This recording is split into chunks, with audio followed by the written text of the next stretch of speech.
warahmatullahi wabarakatuh.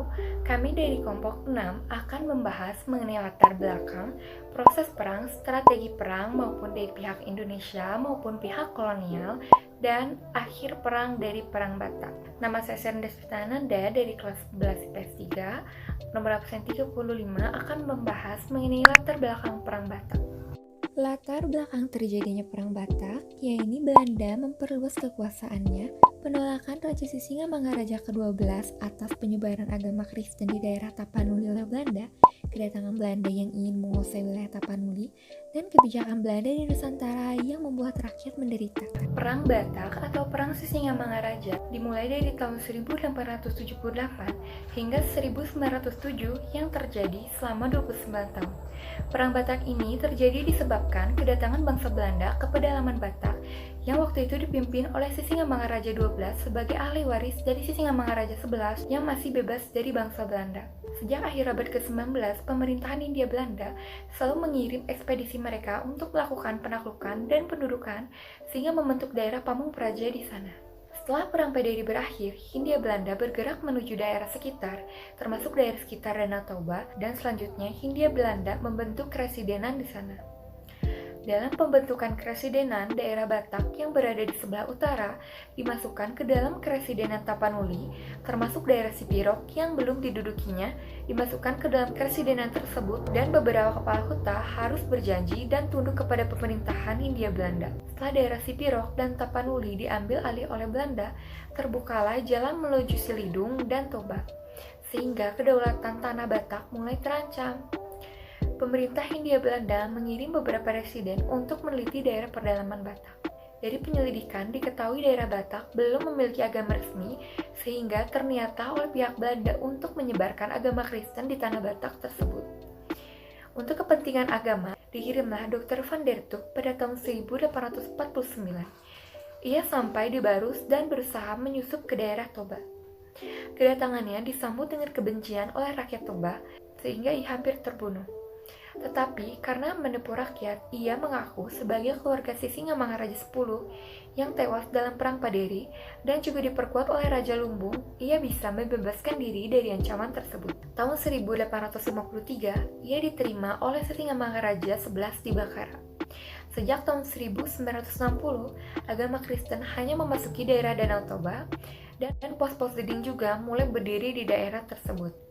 Sejalan dengan itu, pemerintahan Hindia Belanda mengerahkan pasukan militernya ke daerah Barus dan Singkil.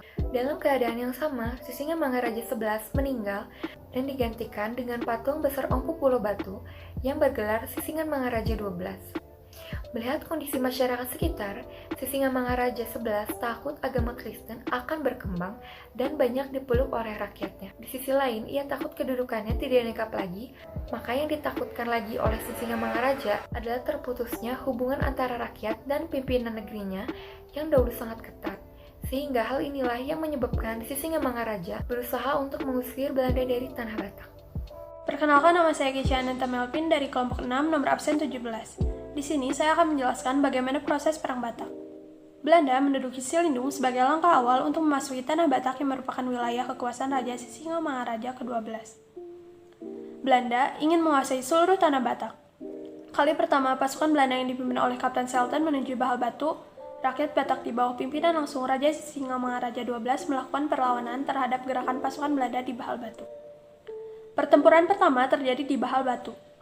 Sisingamangaraja 12 dengan pasukannya berusaha memberikan perlawanan sekuat tenaga.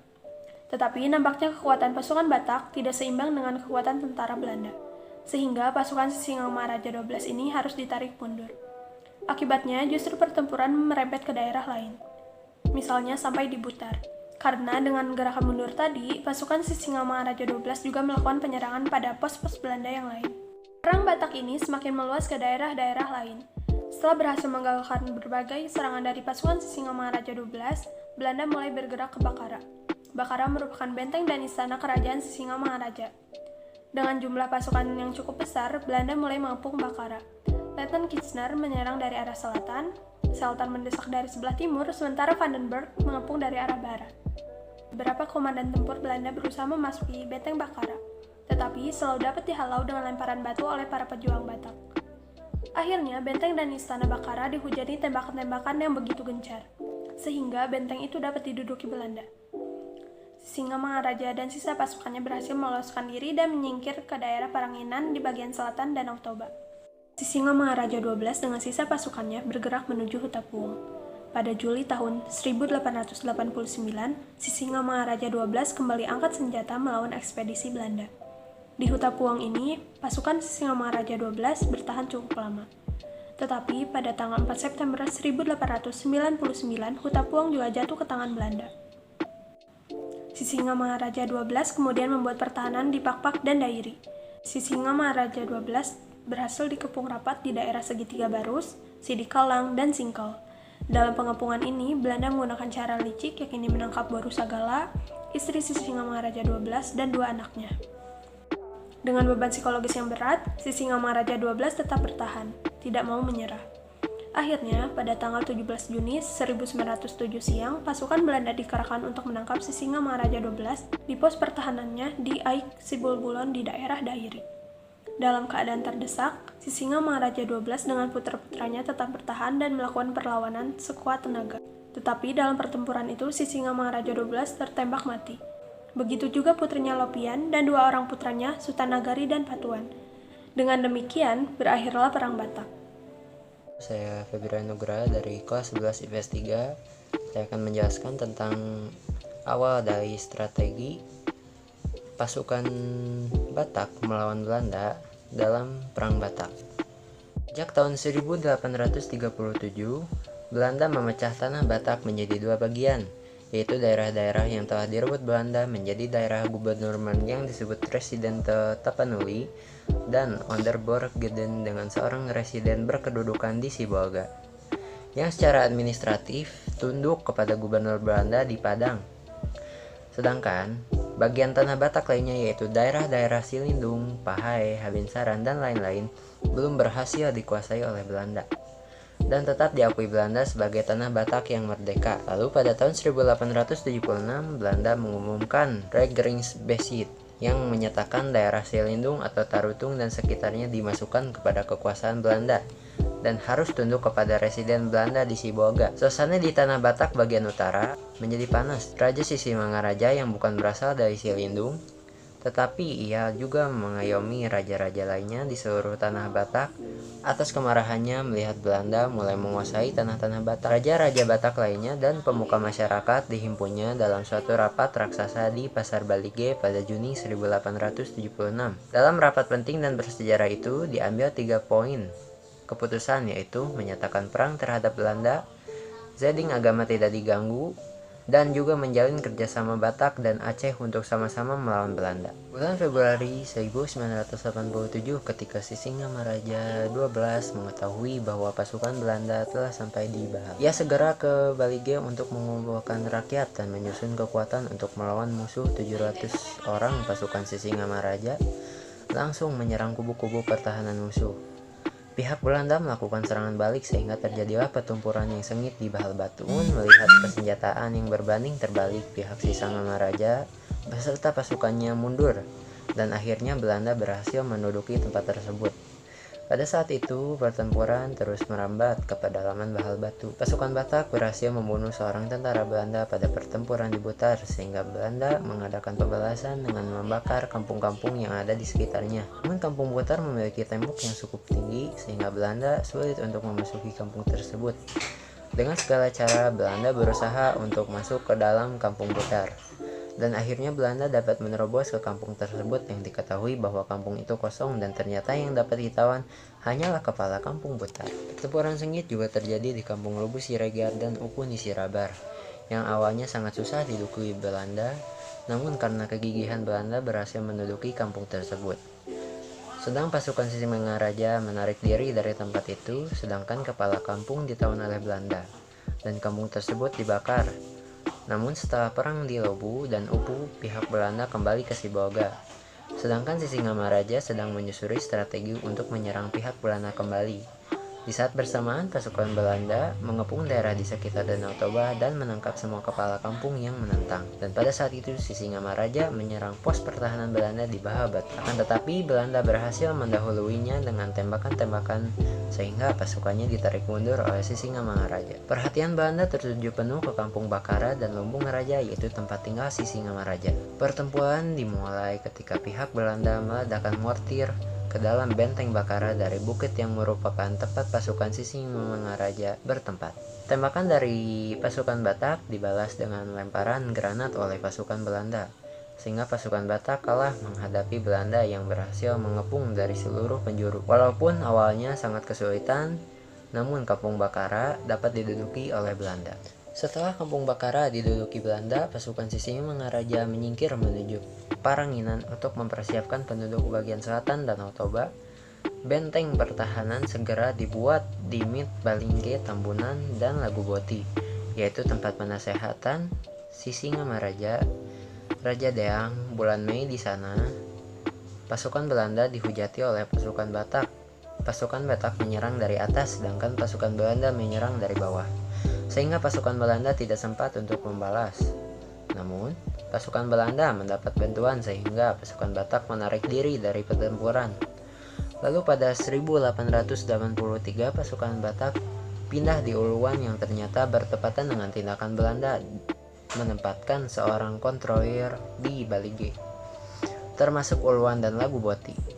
Tindakan Belanda disambut oleh penduduk dengan acuh dan hal itu membuat kontrolir Belanda meminta bantuan sehingga dikirimlah pasukan Sisingamaraja kembali ke Babanan dan merencanakan segera gerakan baru di Uluwan.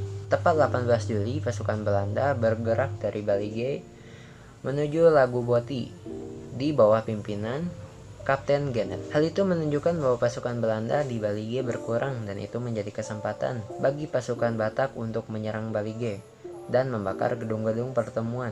Pihak Belanda membalas perbuatan tersebut dengan menyerangnya. Pasukan Batak kewalahan menghadapi pasukan Belanda sehingga kampung Hutadala akhirnya jatuh dan kepala kampung pun tewas. Kemudian Huta Anggaris berhasil direbut Belanda, sedangkan Huta Angin tetap diperkuat sehingga mengakibatkan Belanda susah memasukinya. Untuk menerobos Huta Angin, Belanda harus terlebih dahulu mengalahkan Huta Rangga. Namun pasukan Batak membantu Huta tersebut dan menghantam pasukan Belanda. Karena kuatnya pasukan Belanda, kini Batak mulai kewalahan dan menyebabkan pasukan Sisingamaraja terbagi dua. Dan akhirnya Belanda pun berhasil menguasai Huta Angin. Selain pertempuran di Huta Sawan Angin, di Huta Tinggi sedang terjadi perlawanan yang sengit melawan Belanda yang bertempatkan di Semanangki. Serangan itu dapat dipatahkan oleh Belanda, sedangkan pasukan Sisingamaraja terus didesak ke barat laut Huta Timbang. Pada saat itu Huta Timbang telah diduduki oleh Belanda, sehingga di sana terjadi pertempuran sengit yang menyebabkan Huta ini tidak dapat diamankan dan akhirnya Huta Tinggi jatuh ke tangan Belanda. Pada 30 Juli diadakanlah pertemuan kedua belah pihak. Pihak Belanda meminta dengan 2 kali lipat dari yang dimintanya pada awal perjanjian. Dalam keadaan sulit seperti ini, pihak Belanda tidak menuntut dalam bentuk uang, tetapi barang-barang apapun yang dapat dibayar. Peperangan diundur untuk sementara waktu dan pembayaran ini dibatasi hingga tanggal 1 Agustus. Tetapi wilayah Huta Datu Hari tidak mau membayar, sehingga terjadilah penyerangan oleh pihak Belanda. Huta ini sama dengan huta-huta yang lainnya yang sulit diterobos. Meskipun seperti itu, Belanda akhirnya berhasil menduduki Huta Datu Hari. Maka dari itu, seluruh wilayah Lagu Boti telah diduduki Belanda. Daerah yang belum dikuasai oleh Belanda masih memihak kepada Sisingamaraja, yaitu daerah Naga Seribu, Muara Bakara, Tangga Batu, dan Paragihan. Oleh karena itu, pasukan Belanda terus-menerus melakukan perlawanan. Tanggal 7 Agustus, Tangga Batu dapat diduduki oleh Belanda. Lalu pada 9 Agustus, Paragihan juga diduduki Belanda dan kepala kampungnya dikenakan denda. Namun Muara Bakara menentangnya sehingga hal itu membuat Belanda membakar 6 huta di sekitarnya. Tepat 25 Agustus, pejuang-pejuang Batak melakukan penyerangan terhadap Belanda di malam hari dan menyatakan perang kepada pihak Belanda di Semanangkia. Saya Raden Rekaman Abis Tama, absen 29, dari kelompok 6 Sejarah Peminatan, akan menjelaskan tentang awal strategi Belanda melawan pasukan Batak. Daerah yang belum dikuasai oleh Belanda masih memihak kepada Sisingamangaraja yang ke-12, yaitu daerah Naga Seribu, Muara Bakara, Tangga Batu, dan Paraginan. Oleh karena itu, pasukan Belanda terus-menerus melakukan perlawanan. Tanggal 7 Agustus, Tangga Batu dapat diduduki oleh Belanda. Pada 9 Agustus, Paraginan juga diduduki Belanda dan kepala kampungnya dikenakan denda, namun Muara Bakara menentangnya, sehingga hal itu membuat Belanda membakar 6 hutan sekitarnya. Tepat 25 Agustus, pejuang-pejuang Batak melakukan penyerangan terhadap Belanda di malam hari dan menyatakan perang kepada pihak Belanda di Semanang-Kiang. Lalu Belanda menyerang daerah Prabu Angin dalam usaha menjatuhkan Sitorang. Dengan beberapa taktik, daerah Prabu Angin dapat dikuasai Belanda. Demikian juga dengan Sijarot, yaitu pusat dari kampung Sitorang. Pada 1 September, daerah Patigi dan Siriaria berhasil dikuasai Belanda. Dan sesudah itu, pos Belanda dikembalikan ke pertahanan di Lagu Boti. Sedangkan Sisingamangaraja mengadakan perlawanan di daerah lain. Tahun 1887 timbul perlawanan dari kota Tuo. Lambat laun Samosir juga diduduki Belanda sehingga gerak Simangaraja 12 semakin sempit. Sekarang pasukan dari Batak bertahan di sebelah barat Danau Toba, yaitu Pakpak dan Dairi. Tahun 1900 kekuatan Sisingamangaraja semakin surut sehingga ia hanya mempertahankan diri dari serangan lawan. 4 Juni 1907, pihak Belanda mengetahui bahwa Sisingamangaraja berada di Penegen dan Bululage. Lalu mereka melakukan penggerbekan melalui hutan Anggoris. Ternyata Sisingamangaraja telah meninggalkan tempat itu sebelum mereka datang. Pada 17 Juni 1907, Sisingamangaraja berhasil ditangkap di dekat Aik Sibulbulon, daerah Dairi, dalam keadaan lemah. Dan akhirnya Sisingamangaraja mati terbunuh di tempat saat melakukan perlawanan terhadap Belanda. Di saat yang bersamaan, putrinya Lopian dan 2 putranya Patuan Nagari dan Patuan Anggi juga gugur.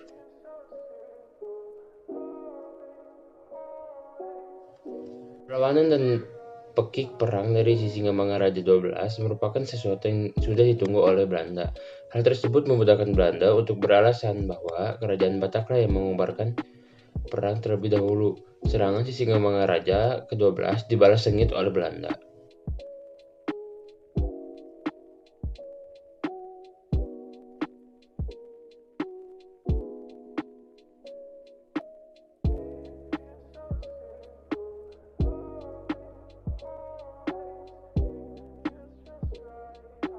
Nama saya Niswa Ayu Kafifah. Saya akan menjelaskan akhir Perang Batak. Perlawanan Sisingamaraja dalam Perang Batak mulai meredup semenjak wilayah hutan Paong diduduki oleh Belanda pada September 1889. Pasca pendudukan hutan Paong, Belanda terus memburu Sisingamaraja dan pasukannya hingga terjadi pertemuan di daerah Tamba. Dalam pertemuan tersebut, pasukan Batak mengalami kekalahan dan melarikan diri menuju daerah Horion. Belanda terus melacak arah pelarian Sisingamaraja dan pasukannya. Bahkan pihak Belanda menggunakan orang-orang dari Senegal, Afrika untuk membantu pelacakan. Tahun 1907, Belanda mampu mengepung Sisingamaraja di daerah Dairi. Namun ia tak mau menyerahkan diri. Sisingamaraja beserta pasukannya bertarung hingga titik darah penghabisan dan meninggal pada pengepungan tersebut. Ia menolak tawaran menyerah dan dalam pertempuran tanggal 17 Juni 1907, Sisingamaraja gugur bersama dengan putrinya Lopian dan 2 orang putra Sultan Nagari dan Patuan Anggi. Gugurnya Sisingamaraja menandai berakhirnya Perang Batak.